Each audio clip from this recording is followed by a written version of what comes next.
Good day everyone, we are Group 1. For this video presentation, we will discuss our topic which are the prices, discounts, credit policies, and practices.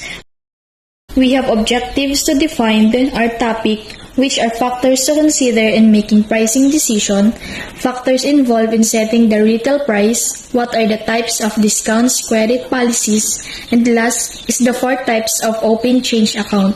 That will be our content in this video presentation. So, I am here to discuss the first objective, which is the factors to consider in making pricing decision. First, let us know what is price. Price is a value of good and service, expressed in terms of money. So here are some examples of prices. First, we have fares, which means a transportation services. Second is wages, regarded as price of labor. And third is rent, a price of the use of land or other durable goods.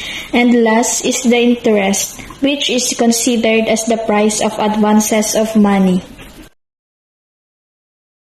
And here are some examples of not a price for us to know what's their differences. First is profit, not proportioned in any definite way the amount of the goods or services supplied. Second is taxes. Tax collected are diffused or not apportioned in different taxpayers. And last is the government fees, a proportion very loosely. So, here are the 5 ways to consider in making pricing decision. Number 1 is the cost. First and foremost, you need to be financially knowledgeable. Before you set your pricing, let the cost involved in running your business. Ang ibig pong sabihin nito ay kailangan mong malaman ang presyo ng bawat produkto na iyong ibebenta. Number 2 is customers. Know what your customers want and how they can willing to pay for your products and services. This will help you determine if your price is right, what level of service or inclusions you should be offering, and lastly, if you are targeting the right market. So, ang ibig sabihin naman nito ay kailangan mong maipakita sa iyong mga mamimili ang kahalagahan ng produkto, kung gaano karaming mga mamimili ang meron at gaano sila kasensitibo sa mga pagbabago ng presyo. Number 3 is positioning. Once you know what your customers' needs and wants, you need to look at your positioning. Do you want to be the most expensive, luxurious, high-end brand, or the cheapest in your industry? Once you have decided, you will start to get an idea of your ideal pricing. So, ang ibig sabihin naman nito ay kailangan na gumawa ng pagpipilian na nakakaapekto sa pag-unawa ng iyong customer sa iyong produkto. Mahalaga ito upang makumbinsi ang mga customer na bumili ng produkto o serbisyo galing sa'yo. Number 4 is the competitors. This is the time of year when you can allow yourself to research on your competitors. What are the prices for the various goods and services? What prices and inclusions do they provide? And where do they stand in the market? These inquiries will provide you with a pricing references point for the market. So, ang ibig sabihin naman nito ay kailangan mong ihambing ang iyong presyo kaugnay sa presyo ng iyong mga kakompetensya. Ito ay isang diskarte tulad ng value-based na pagpepresyo or cost plus na pagpepresyo, kung saan ang mga presyo ay tinutukoy sa pamamagitan ng pagsusuri sa iba pangsalik tulad ng demand ng customer o halaga ng produksyon. And last, number 5, the profit. First question you need to ask in yourself is that how much profit I want to make. Tend to base their pricing on what competitors are charging rather than taking into account how much profit they desire and need. Even though you may be in business for the passion of it and to better the lives of others, you also need to improve your own life. So, carefully consider the value of your time. Ang ibig sabihin nito ay kailangang magkaroon ka ng kita o tubo sa sinet mong presyo dahil ito ang pangunahing dahilan kung bakit ka namuhunan. And lastly, let us discuss the importance of making a pricing decision. The importance of making a pricing decision is to remain competitive in marketplaces under rising volume and price pressure. It provides you with the fair market value for the goods and services you provide and ensures the earnings you need to make investment in change and growth. So, nagbibigay ito ng patas na halaga ng iyong mga produkto at serbisyo na ibinibigay mo sa iyong mga customer at para matiyak ang iyong kita o tubo na kailangan mo upang mas mabilis ang paglago ng iyong puhunan. And that's all for the factors to consider in making pricing decision. What factors involved in setting the retail price? Prices in retail depend upon many factors. Product pricing strategy changes from time to time according to the market dynamics. It is important for any retailer to keep the cost of his item competitive to attract buyers.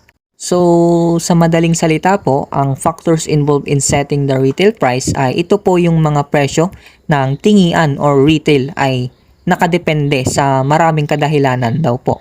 At ang diskarte sa pagpipresyo or yung pricing daw po ng product ay nag-change from time to time according sa market dynamics or ito yung mga nagfo-force ng impact ng presyo at ng behaviors ng producers at consumers sa ating ekonomiya. At ito ay napaka-importante sa anumang retailer para makahikayat ng mga customers. So, let us examine the factors na nakakaapekto sa retail pricing strategies. So, una na po dito ay ang cost of product development. So, the actual cost of a product depends largely on the total cost of the production. Before finalizing the real price, retailers take into account costs incurred at every stage of the production, from raw materials to packaging. So, ang cost of product development daw po ay isa sa nakakaapekto sa retail pricing strategies. Ito daw po ang magsasabi sa atin kung ito po ba ay isang gastos ng kumpanya incurs habang nagre-research at nagde-develop ng new product or services po. So, next, pangalawa po, perceived value of the product.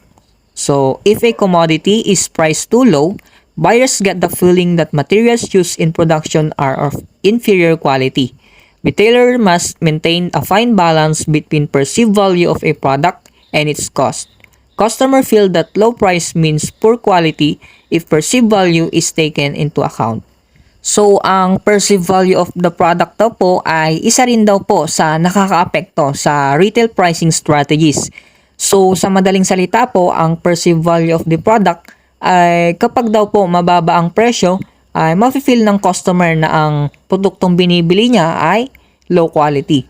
So, dapat ang mga retailer daw po ay dapat i-maintain at i-balanse sa pagitan ng perceived value ng isang produkto at yung kanyang halaga po. So, next, pangatlo po, demand in market. So, market demand is a key aspect of retail pricing strategy. If the supply of a product is less than the demand, then prices shoot up and vice versa. So, sa demand in market naman daw po ay kapag ang supply ng produkto ay mababa kaysa sa demand, so ang price daw po ay mataas and vice versa sabi niya po dito. So, ang ibig po sabihin niyang vice versa ay kapag daw po ang price ay mababa, so it means na ang demand ay mataas po. So, next, pang-apat po, competition level. So, when a company's rival sells its product at a lower price, then it may affect the business of the former. However, it becomes immaterial when a company enjoys a monopoly in the market. The cost of goods depend on the level of competition in the marketplace.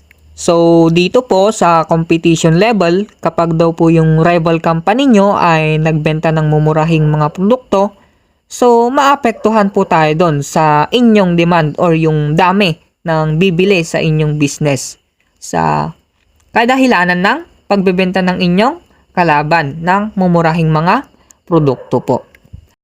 So next, panglima po, demographics. So, demographics of the audience strongly influence marketing plan and costing. Demographic factors include place of business, age of customers, living standards of buyers. Demographics are all about the taste and preferences of the target audience. So, sa demographics daw po ay ito po yung kung ano nga ba ang estado ng buhay ng nakatira sa pagpapatayuan ng kumpanya or business at yung populasyon daw po ng tao sa lugar na pagpapatayuan ng business. So last but not the least po sa topic na ito, which is the factors that influence retail pricing strategies, is the economic factors. So keeping competitive price of their product is a challenge for retailers. Economic factors such as labor cost, inflation rate, exchange rate, and the government's monetary policy influences the cost of a product. Pricing can either make or break a business depending on the retailer's strategy. So, sinabi po dito na keeping competitive price of their product is a challenge for retailers. So, ang ibig po sabihin nito ay ang pagbibigay daw po ng price ay is either tataas daw po ang inflation rate, exchange rate, at labor cost, or bababa or malulugi po ang kanilang business, or it's either kikita ng pera po. Now, we'll proceed the objective letter C, whereby what are the types of discounts and credit policies. And first, I will discuss the credit policy. What is a credit policy?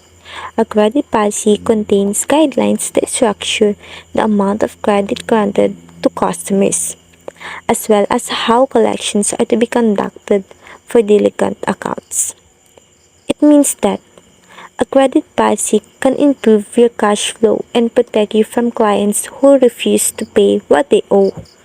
A credit policy establishes who is eligible for credit from your business and specifies how unpaid debts will be collected. And there are 4 examples of credit policy that will surely protect and secure your accounts. First, credit terms. It covers the normal payment terms that the company will allow to its customers, and the circumstances under which alternative terms are allowed. Second, credit limits. Definite as it states the amount of credit that will be allowed to customers given certain criteria. Third, information requirements. Identifies the information that must be received before credit will be granted, such as a credit application, personal guarantee, credit report, and financial statements. Last, collection progression. It states the order in which the collection staff will engage in collection activities, perhaps beginning with notifications, calls, or letters and progressing through collection agency and legal actions. What are the types of sales discounts? There are multiple types of discounts from sales that customers can earn. First, contractual discount. A standard discount percentage is included in existing contract between the buyer and seller. Early payment discount. Customers can take a small percentage discount when paying the seller if they pay within a certain number of days. Free shipping. The seller grants free shipping if a discount code is used or if orders occur within a certain period of time. Order-specific discount. A seller may be running a special deal on certain inventory items or for all items but during a restricted period of time. Price break discount. A customer may qualify for an immediate discount on an order if the number of units ordered exceeds a threshold amount. Seasonal discount. A price reduction may be offered at certain times of the year when sales would normally be slow. Trade discount. This is a discount offered to retailers to stock the seller's good. Trade-in credit. This is discount offered on the purchase of a new product when an older version owned by the customer is traded in. Lastly, volume discount. Once a customer reaches a certain amount of sales volume during the measurement period, typically a year, a volume discount applies. This sales discount can be a great way to encourage customers to purchase in the event that your competitors are offering a similar product or service at a higher price. It can also be an incentive for customers to pay faster or support repeat businesses. Like example in sales discount, the free shipping. This is a great idea to pursue the customers to buy your products. In fact, the Shopee, Lazada, and even TikTok had offered a free shipping to their buyers. Common types of discounts: percentage sales, overstock sales, price bundling, bulk or wholesale discounts, referral discounts, loyalty program discounts, and lastly, email subscription discounts.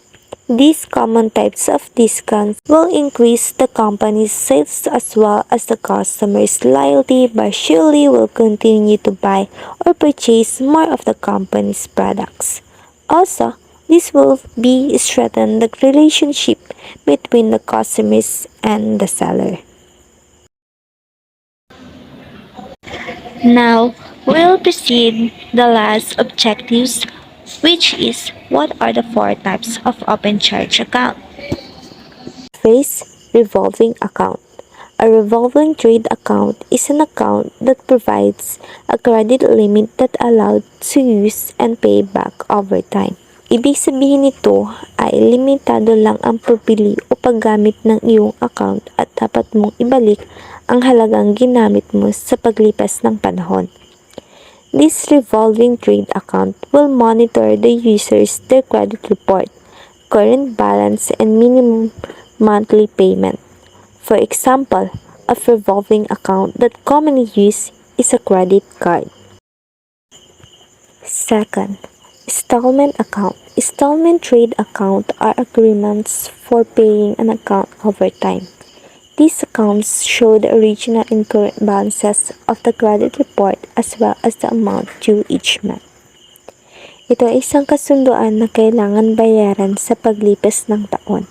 Ipinapakita nito kung ilan ang balanse mo at pati na rin ang buwan-buwan mong babayarin. Examples of these are auto loans, mortgages, and personal loans from banks or finance companies. These often have a set end date and fixed payments. Third, charge account. Charge accounts permit use of the credit limit for purchases, but often require payment of the balance in full by a specific date rather than over an indeterminate period of time. These accounts reflect your initial and current balances as well as the monthly payment amount on your credit report. It displays your authentic and cutting-edge stability in your credit score report in addition to the quantity you're required to pay every month. Collection account. Open collection accounts are at least attractive trade account on a credit report. This generally occurs a few months after you become delinquent or the date you begin missing payment or not paying the full minimum payment. These usually go to collection when the company you originally owe has a difficulty collecting from you. Companies send accounts to collection agency that try more aggressively to get payment.